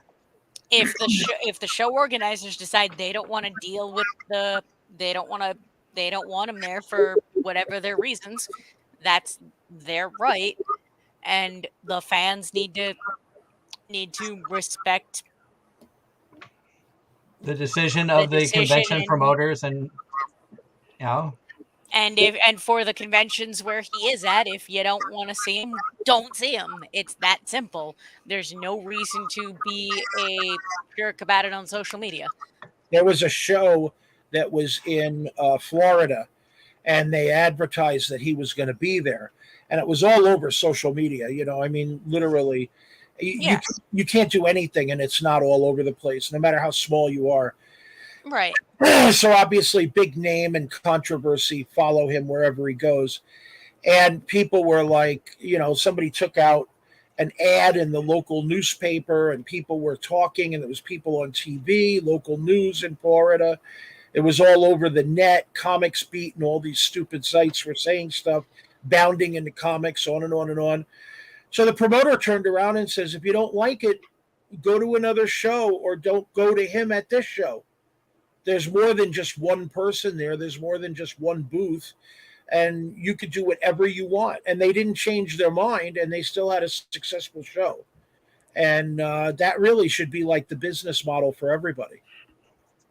If I'm not mistaken, if I'm thinking of the same show, there was other controversies as well, not just that individual.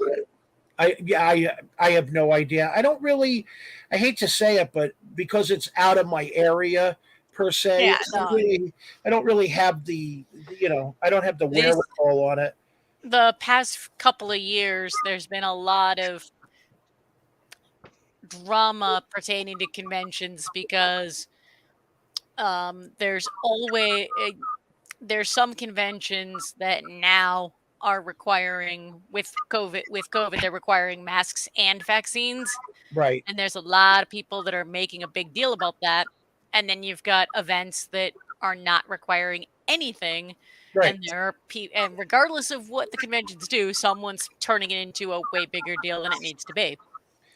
Well, unfortunately, Like, we have so many freedoms in this country, and people, they overlap, and people exercise them or try to exercise them all at the same time, and it causes so many problems. And and they say to themselves, this is my opinion. This is my opinion. And it doesn't entitle them to be right. It just entitles them to have an opinion. it's one of those, if it like it gets into the same thing. If you're not happy about it, Right. don't support the event. Right. Plain and simple. Why does it need to be more than that? And I will go on the record when it comes to Vic Mignogna. If he ever wanted to be a guest on the show, I would not say no. If Vic ever wants to come on Anime-Zing Radio, I would welcome him to the show, and we would talk about his career. I would not talk about, out of respect for Vic, I would not talk about any accusations, anything legally or anything like that. We would talk about his career as a voice actor, as an actor. Right. roles like Edward Elric in Full Metal Alchemist, being Kirk in Star Trek Continues, the YouTube web series that he was a part of with Todd Haberkorn, and Gigi Edgley was a part of that. We talked with Gigi about it a little bit at a con that she was at, and she was surprised by the accusations because she's worked with him, and he said that he was extremely nice. So Yeah. I had a conversation with him, a long time ago when he was still doing that Star Trek show. I was actually going to do some artwork for the show, but then they cut it short because of the Paramount deal and everything else that was going on. So it never really came about. I thought he was a nice guy, but you got to remember, I have nothing to do with the subject matter, and I can't have an opinion on what he did. So And Ross says, adults need to start learning from what happens in shows driving for peace. That if there is a problem, don't start making it hugely public. Go into private and talk the problem out. Set good examples. I agree with that. Agreed. See, I've always been a very discreet person. I had a problem with a publisher many years ago, and publisher literally screwed me over. I didn't take it to social media. I didn't say, here's my giant rant on Facebook. Here's my Twitter post. I screen capped our chats, blah, blah, blah, blah, blah. I didn't say anything. Woke up the next day and just did my normal thing, and nobody knew anything. I still have people ask me about it because it was a giant publisher. And I tell them all the time, it didn't work out. It was private business. There was an argument behind the scenes. Accusations were thrown, mostly by me. And that was it. So I usually say, maybe they'll answer your questions, but I'm not going to. I'm a very discreet person, which is part of the open book thing. I post pictures of the kids, the cats, the wife, work that I'm allowed to talk about, and that's it. I don't post every day. Here's my feelings on, insert fill in the blank. I believe in a lot of discretion. So, and yeah, RW, he was a hell of a Kirk. He actually brought to life, in my opinion, that part. There were things that Shatner couldn't do with the part of Kirk that Vic did, and he basically was the continuation. He was the tail of the tape on that. So I enjoyed those Star Trek episodes. And I also enjoyed the fact that him and his crew brought back so many stars to play, new and unusual parts. Funny that you don't hear any complaints from anybody about that show. And it all comes down to, we're in a day and age where everybody's got a cell phone, everybody's got a camera on their cell phone, and you can't hide anything. And sick. Even back when I first started the show, like you said, nothing is ever perfect. You're always going to come under fire from somebody. And we're no exception. I've had issues with people in the past who were supposed to be guests, and things fell apart. And the most that came about it was, unfortunately, they're no longer able to be guests on the show. Scheduling issues. We will find somebody to replace them. And that was basically all that was said. And that's all it needs to be said, I got attacked by a major comic book professional, somebody so huge, they're on a level of like a Stan Lee or a Jack Kirby. And this person would not leave me alone. They kept pressuring, hitting me with insults, getting other people to hit me with insults. I didn't even post. I didn't acknowledge. They kept begging me to say anything. I kept my mouth shut. And a couple of weeks to a month later, it was all gone. And I felt like I handled it well. And the same thing I tell everybody, you don't want my opinion, you want my argument. And I'm not going to give it to you. Mm-hmm. So, you can't cancel me because I quit. Pretty much.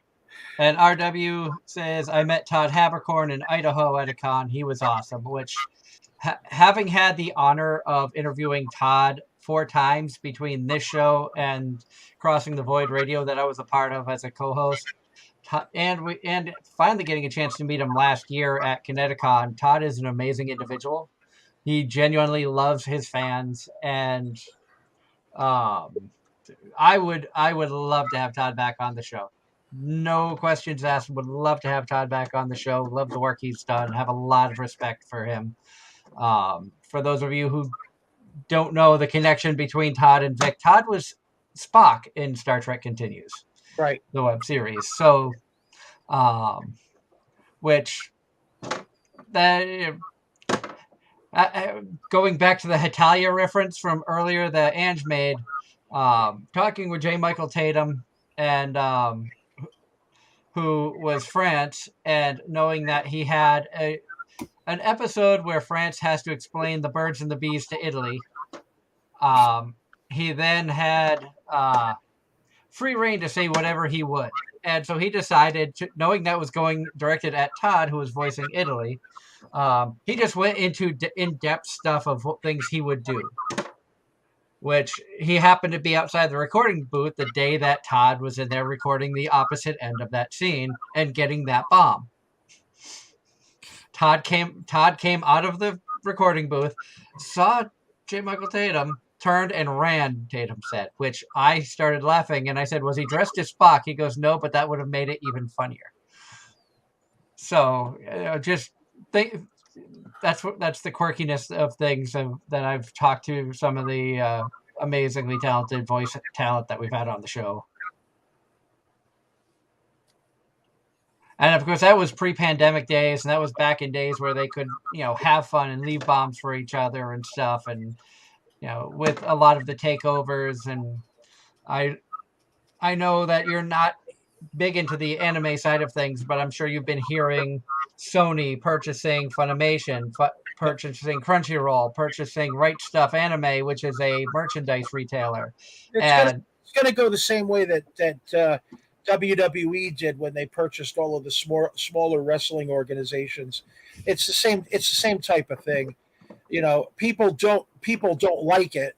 They'll call them sellouts. They'll say, "Oh, it's going to ruin it." But I mean, people have been doing this kind of thing for many years, and we can't look at monopolistic practices as a viable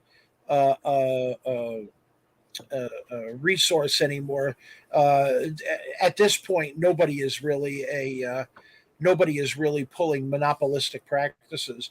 All of these things are going to go under the same umbrella, and then what's going to happen is they're going to wind up becoming less popular, and there's going to be a library formed with a merging and whatever, and then they're just all going to wind up being split apart again, or they're going to wind up being subcontracted to somebody else later on. It just always seems that way. You can't split your attention between 10 different things and have them all be good. So when I see a company buying up a lot of little companies, it always brings to mind the same philosophy. They can't control everything that they're doing. So, and they create the competition between all the different, they create competition among their own branches, which is stupid, because they're just trading the same dollar back and forth. Because right now, for the English dub side of anime, you basically have Crunchyroll, Netflix has their own stuff, and Sentai Filmworks, which broadcasts all their shows that they license on High Dive platform. There's also I believe there's also a couple that are on Hulu. Does Hulu have exclusives? I don't know. I don't know about exclusives. Hold on. I know I saw an anime on Hulu. Because Hulu does carry a bunch of anime, but they were shows that were licensed by other companies, used with permission. I believe I don't know if it's anything exclusive. I don't know if Darren would know or not. No.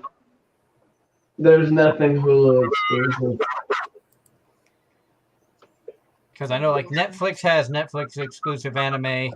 I think Amazon tried to do that as well for a short time. I don't know if they still are attempting it or not. the problem that a lot of people don't realize, which actually might open this up a little bit, when Netflix says that they have an exclusive, that doesn't necessarily mean that it's a creator thing. Their exclusive is only for a certain amount of time and then it's gone. Because I was part of a project where they offered this film that I was in, and they said, "Have you been shown anywhere else?" And the producer said no. And they said, "Well, we'd like to offer you as a Netflix exclusive. It'll last for 6 months. Then you have to take a 3-month sabbatical, and then you can put it anywhere you want." So the exclusive part is just is just a way of getting them to air for a certain amount of time and nowhere else. So it's a technical exclusive. It's not a real exclusive. They throw around that term a lot. When Hulu does an exclusive, it actually is theirs. However, there is anime on Hulu, but looking it up, there is nothing exclusive that you can't find somewhere else. Which I have seen a lot of the shows that are on Hulu. You can also find before the merger on Funimation, Crunchyroll, Netflix, everywhere else. Like shows like Sword Art Online, My Hero Academia, the popular Yep. stuff that's everywhere. Yep. I would not. It's kind of like a syndication in a way. I would not be surprised if one platform or another has exclusive rights for the new seasons when they drop, but there's like a time exclusivity, if you will. And then once the season's over, after a period of time, it goes everywhere else. And some of it also falls under the licensing of, okay, Funimation will license a series and they will hold on to that license for lack of knowledge, say 5 years. At the end of the 5 years, you could find that on any streaming site anywhere because they no longer hold the license for that. We've seen that happen with many shows that Funimation had, but are no longer on the Funimation site or Crunchyroll site because Funimation no longer has the license to it. So now you'll find it on Hulu or Netflix or High Dive or somewhere else. Yup. And that's all. And that's a lot of the behind the scenes stuff that, as anime fans, a lot of us don't think about. We just know, okay, well, I used to find, like, when I first found shows like Rosario Vampire, Strike Witches, and Girls Bravo, I found on Netflix. None of those shows are on Netflix anymore. They're on Crunchyroll and Funimation. So that comes down to licensing and things like that. Yep. And also, you'll find the translated. What do they call them in your industry? The dubs. Yeah, you'll find that the dubs, certain licensors will have different kinds of dubs or different kinds of different ways of marketing their dubs, and that can screw around with a lot of it too. As a matter of fact, that's how some of the early dubs got around the licensing. That's how some of the early shows got around the licensing, was to change out, swap out the music and do a dub. It was literally like you making a brand new show, so they could release across a couple of different platforms. I think, if I'm right, Power Rangers was the first one to do that. And then after it, Batman, the animated series, because they not only appeared on ABC, but they appeared on CBS Saturday mornings. And then when they swapped over to ABC Saturday mornings, the Disney Channel, well, what they called the Disney Channel, the Disney Afternoon, was showing them as inserts. So same type of thing. There's actually 3 different versions, believe it or not, of every Twilight Zone episode. Each have different music and different title cards, and sometimes they have actors dub in lines that weren't even in the script, just so that they can get around the licensing and syndication. I think I Love Lucy does it too. That's crazy. And you know who started that was Ted Turner, because he was the one that colorized the first couple of minutes of Wizard of Oz, and that extended his hold on the movie because it would have been public domain by now. Yeah. Yep. So, and we've got about 10 minutes left in the show. Oh my God, this show just flew by. Oh I my can't believe. God. have we gotten to the singing portion of our show yet? Because the singing portion has been canceled, and those who said otherwise have been sacked. I can't believe that the time has flown by so quick. I was hoping to hear Darren sing some Led Zeppelin, but all right. We've been waiting to hear Darren sing some Nico Nico Ni, but you know. I have to say, I'd probably be more apt to do either Def Leppard or hell, even Aerosmith. How about some baby metal? Don't listen to baby metal. I would, but I can't sing in English, let alone Japanese. The closest I got to listening to metal was Quiet Riot. That's not metal. It was about the most metal thing for rock and roll when it first came out. I'll give you that. I have Darren pegged as a Twisted Sister fan.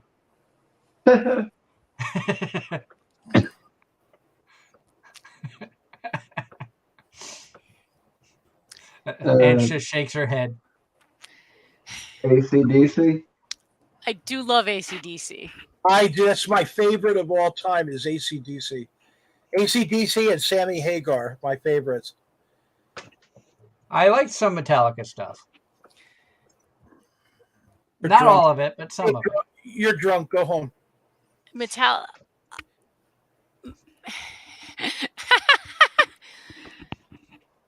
Okay. I'm a victim of the Sandman, so. See, I do have a soft spot for certain Metallica songs. I did get to see them live, and that was amazing. That's cool. I was lucky in my lifetime. I got to see some really nice groups in some very unusual settings. My favorite concert of all time was the Rolling Stones in Arizona. There was a giant stage. It went all across the stadium.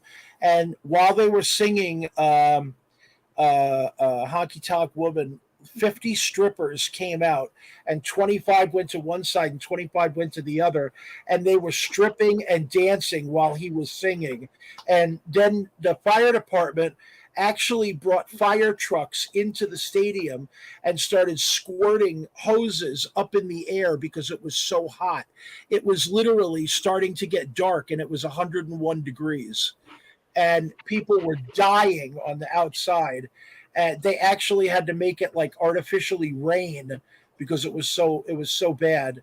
But they had a giant blow up of the Rolling Stones' tongue, and they were throwing all kinds of items into the audience and giving away free drinks. And there was an autograph table for bandmates. It was amazing.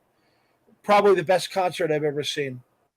You know, it's funny. One of my customers, he used to be a stage manager, or he ended up setting up a whole bunch of shows, and me and him were just sitting on the porch the other day chit-chatting, and he was giving me all kinds of stories from when he set up shows for various acts and the rigging and all of that.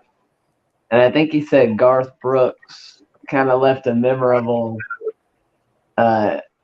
impression on him. He showed up, got down with the rigging crew,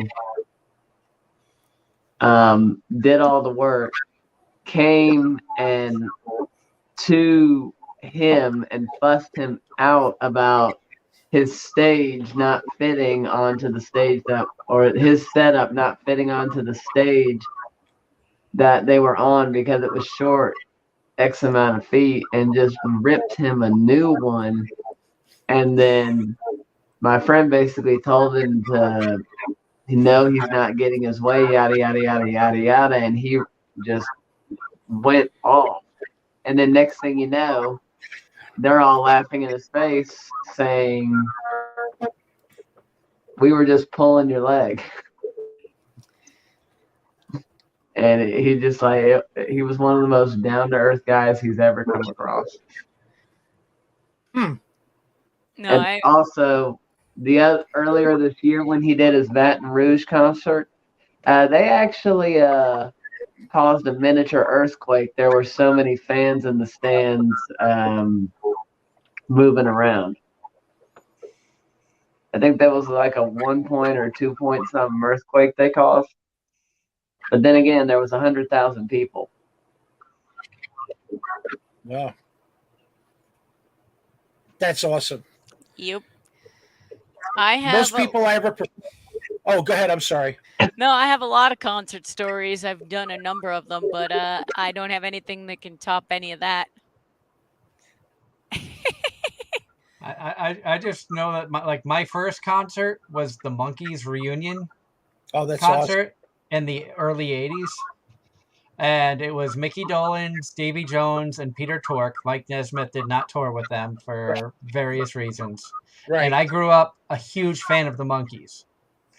So to get married at a con that Mickey Dolenz was a guest at, and I know we've talked about it before, but I didn't realize it until after I saw the news clipping that Fox 25 Boston News interviewed Mickey Dolenz about me and my wife, and we hadn't even met him yet. Was kind of a shock. Wow. And RW was there. That was still one of those kind of crazy, like everything ran together. And I feel bad for the people who had to edit, like recorded the conversations that we were having leading up, because I forgot I was mic'd for like an hour and a half, 2 hours prior to the ceremony. Did you say something bad? There's a good chance. Oh, man. There's a good chance they could have gotten anything. And RW with a hot take. The Monkees are way better than the Beatles. I like the Monkees' music better than the Beatles. Are they way better? I don't know. Music-wise, I like the Monkees better than the Beatles, but I like both. I do not feel strongly enough about either. There are songs I like by both. And RW also says Barry Bostwick, which, yes, that was a epic moment that will live in my life live in history for the rest of my life, of being photobombed by Barry Bostwick. Great guy. We did a show together one time, and we posed for pictures together. He is such a genuine guy. My wife loved him. Really a nice guy. I liked him a lot. But I can hear the clock going off, so we are just about out of time. But before we say our goodbyes to our good friend Rusty, everybody knows this as our shameless plugging. Rusty, tell everybody where they can find you, the projects that you've been working on, any social media, how people can get in contact with you to continue chatting with such an awesome individual. The floor is yours. I always tell everybody the same thing. I have websites, but you know what? I'm on Facebook. People can always look up my work on Facebook. I have galleries there, and they can send me messages. I like chatting with people. Your last show, the last show that I was on, you said November. People flooded me with questions about my son wants to get into art and where can I sell this and where can I see you? I'm like, I like talking to people. So just look me up on Facebook or on Twitter. I'm always around and I enjoy talking to people. I'm going to be doing a contest this week on my Facebook page, giving away artwork. So definitely go to his page. We talked about, one of the things that contest that we're going to do is an Anime-Zing radio contest, and the winner will receive a one-of-a-kind art piece from Rusty. I asked him to draw Anya from Spy Family. So we are going to choreograph how to get everything and figure out all the details on that. But we are excited that Rusty has offered to draw an anime character of our choosing and with Spy Family being so huge right now, I couldn't think of a better character than like one of the most cosplayed children in anime than Anya. Yeah, whenever you figure out who the winner is, let me know. The winner is all of us because we got to chat with you for the last couple hours. Oh, you meant that. Yeah. Yeah. Well, I'm all ready to go. Let me know when the show starts. I've got some good stuff to talk about. You mean the stuff you were rambling about for the past 2 hours wasn't good? No, what? People heard that? Uh, It's okay. It was only RW and Ross. the show's over now. Oh no! So everybody have a wonderful night. We will be back again next Sunday right here as we welcome Michael from the Transformer podcast. This is a connection Angela made, so it's going to be a lot of fun to find out more about another podcast. Of course, September 4th, we will be welcoming Aaron Campbell, very talented voice actor, on the show. September 11th, we booked Ken Irons, who's a photographer and has also worked as a liaison and voice actor liaison at multiple conventions, is really good friends with J. Michael Tatum. September 18th and 25th, we have back-to-back cosplayers. Ari Lynn and Scree Cosplay will be joining us on those two dates. And, of course, October 9th, we welcome Griffin Burns to the show for the first time. It'll be a lot of fun talking with him, considering the fact that I like making an ass out of myself in front of him. So we will see what can go wrong on the 9th. You definitely don't want to miss that. So, again, but go ahead. Until then, thank you all for listening to us ramble about literally everything.